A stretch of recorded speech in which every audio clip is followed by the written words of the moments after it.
পুরনো কাসুন্দি ঘেঁটে বরাবরের মতোই সৃষ্টি করেছেন রহস্য।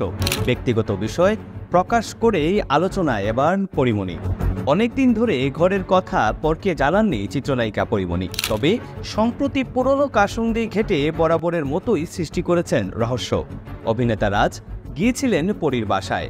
এরপর নায়িকার কিছু কথা এবং ফেসবুকে দেয়া পোস্ট নিয়ে তৈরি হয়েছে ধোঁয়াশা। এসব দেখে শুনে নেটিজেনদের একাংশ ভাবছে রাজ হয়তো যাননি পরীর বাসায়।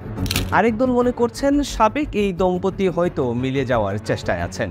আলাদা হওয়ার পর মুখ দেখাদেখি বন্ধ ছিল রাজ এবং পরীর, তবে সন্তান পুণ্যের জন্য এই দুই তারকার সম্পর্কের সুতো পুরোপুরি ছিঁড়ে যায়নি।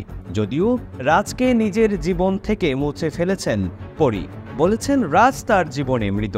এই অভিনেতা এখন তার কাছে ঘৃণার পাত্র। গণমাধ্যমকে এমনটাই জানিয়েছেন পরী। সম্প্রতি পরীর বাসায় গিয়েছিলেন রাজ, বিষয়টি গণমাধ্যমে স্বীকার করেছেন চিত্রনায়িকা।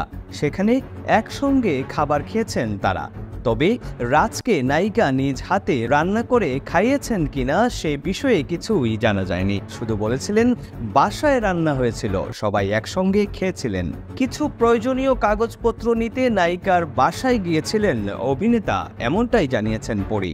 পরীর বাসায় যাওয়ার বিষয়ে বরাবরের মতোই মুখে কুলুপ এঁটেছেন অভিনেতা রাজ।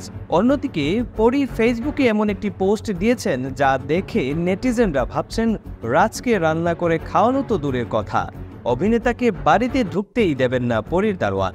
পোস্টে রাজের নাম উল্লেখ না করে পরী লিখেছেন, যাকে আমার বাসায় দারোয়ানি গেটে এলাও করবে না সে স্বপ্নে আমার রান্না খায়। ভক্তদের ধারণা রাজকে ইঙ্গিত করেই পোস্টটি লিখেছেন এই নায়িকা। রাজ কি পরীর বাসায় গিয়েছিলেন নাকি যাননি, এই নিয়ে তৈরি হয়েছে ধোঁয়াশা। পরীর স্ট্যাটাসে দ্বিধায় পড়েছেন ভক্তরা। পুরোটা সময় জন্য আমি অপু ছিলাম আপনাদের সাথে। ফিরছি নতুন কোনো সংবাদের সাথে। সবাই ভালো থাকুন, সুস্থ থাকুন, ইউকে বাংলার সাথেই থাকুন। ধন্যবাদ।